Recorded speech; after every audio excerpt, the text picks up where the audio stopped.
Let's make sure we're live. Alright, I think we are. Start rolling here. 3, 2, 1. Okay. We are good. Hello, welcome to Take Apart Live. Today we are going to take apart an Ego 56 volt battery. My name is Chris, and as far as I know, we only need one tool, maybe two for this. I'll go over that in a second. This is an Ego 56 volt battery. I'll put it up here on the big screen. You see one behind me on the charger. This is used in blowers and trimmers and lawnmowers. And this battery specifically has stopped working. So it'll blink green and then yellow. And it won't charge anymore. So I called Ego. I gave them the serial number. It was under warranty. I got a new battery. And so what I want to do is take this one apart and harvest any of the lithium ion cells out of here for use in other projects, which I think will be pretty cool. Of course, I would proceed this with a warning that's on both sides. Warning, warning, warning. Risk of electric shock, fire, or injury. No user serviceable parts inside. Essentially, do not do what I'm doing. Do not do this at home. And if you do, it's under your own risk. I didn't tell you to do it. All right. So let's get started. We're going to do this part one. I'm just going to try to get the shell off. And then part two, we'll do the electronics part with probably we're going to need a soldering iron and some other things to get it really all the way apart. So this is part one, this shell. And what I'm going to do is switch to the overhead. What you can see is a number of these screws holding the case shut.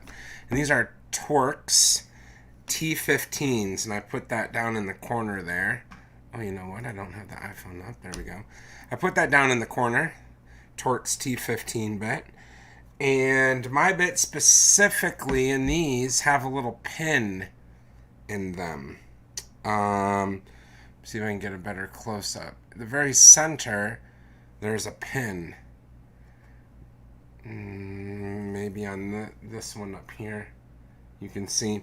So my Torx bit also has a pin hole in it. There you go, as we get down there. You can see the very center of the Torx bit has a hole in it, and so that can fit over. So what I'm going to do is I'm going to start taking all those apart. We have 1, 2, 3, 4 on top, and then 4 here and 4 here. So let's pick a side. I'll start with the light side here, and we'll take those apart. Okay. There's one, and again, my bit can fit right over into that because there's a hole on for that pin. So that may be a security thing, and I may have gotten lucky on my Torx bit that happens. Just to show you what I have. It's called the Pros Kit. Who knows? This is over 10 years old. I've had this a long time. I also use iFixit tools, so I have those as well. We're going to set that down there. 2 more. These are not in there very hard. I don't see really any Loctite on them or any sort of glue. So I think it's just a little bit of elbow grease to get those off. And you can see, oh my gosh, it wasn't even like clipped on per se. This is already starting to wiggle. Ooh, look at all those wires. It's pretty fun. So this thing was already, I mean, that wasn't even like clipped. Just came right off. So now let's do the other side. Now it looks like these are all the same exact size. So it looks like we can mix them. But you're going to want to keep an eye on that. Some of these might be shorter or longer than others, depending on where they go into the battery.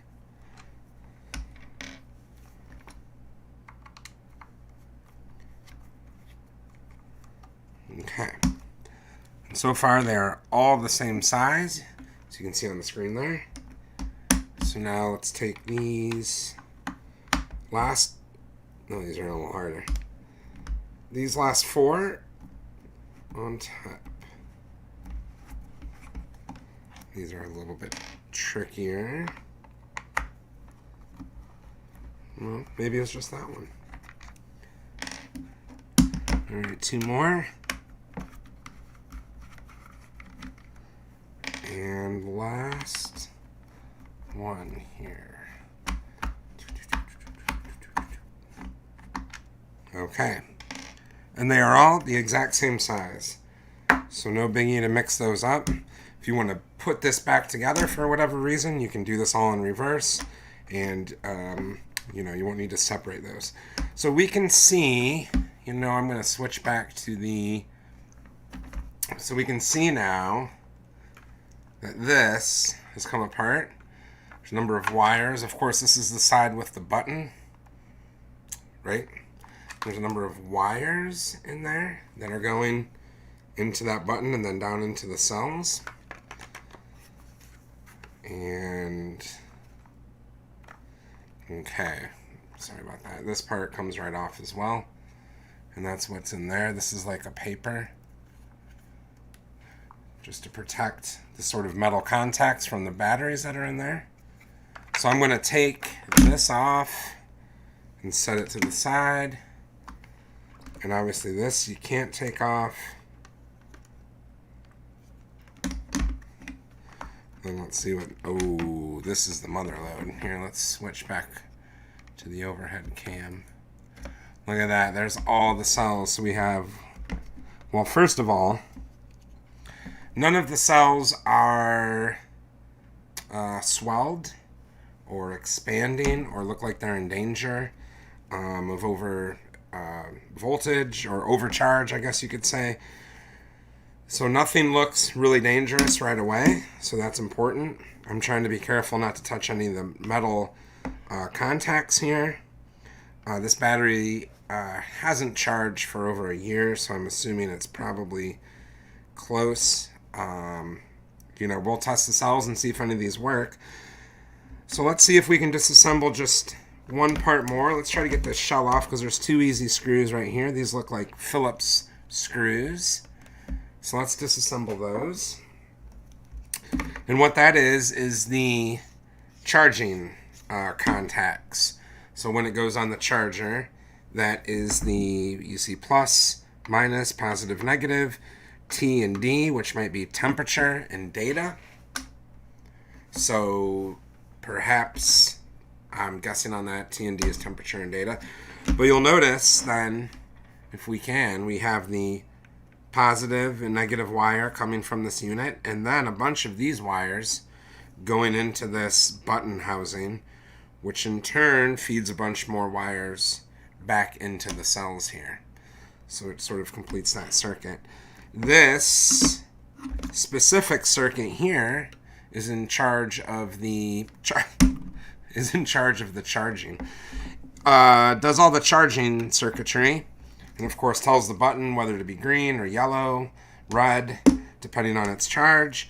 And this, I'm guessing, gets voltage and temperature data. There's probably temperature sensors in here, which will be really cool to check out too.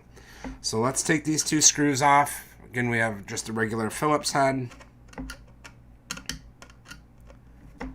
Let's get those. And we'll put that over here with our pile. There's one. Oh yeah, that's ready to come off. And let's get this last one here. And there it is. I'm going to carefully remove it and put it over here. Here is the upper part of the case. You can see this venting here. That's for when it was on the charger, or even, I'm assuming, on the tool. There was little fans in there to keep the cells cool when you were using it, especially outside in the hot sun in the summer. So I'll set this over here to the side. And then again, what you see up here, and I'm trying to do not touch the metal. as much as you can. Try not to touch any of this metal. These are the 4 charging clips that went into the charger. So again, it's pretty cool if you look underneath, and there's the circuitry for the charger itself. So this is where we are going to end today's take apart. This is essentially the whole shell of it. What we're going to do next is try to get the button out of here, which seems very difficult, and try to get at these cells and see what else we can get apart from this. But so far so good. It was really fun to get into this thing and see what's inside of one of these Ego batteries. So I'm going to switch back over. Thank you so much for joining me. Again, my name is Chris. This was Take Apart Live. This was the Ego 56 volt battery, part 1, which we got the case off. Part 2 is we'll get a little more into the guts of this thing. So stay tuned for part 2 and have a great day. Thanks for joining me. All right, bye.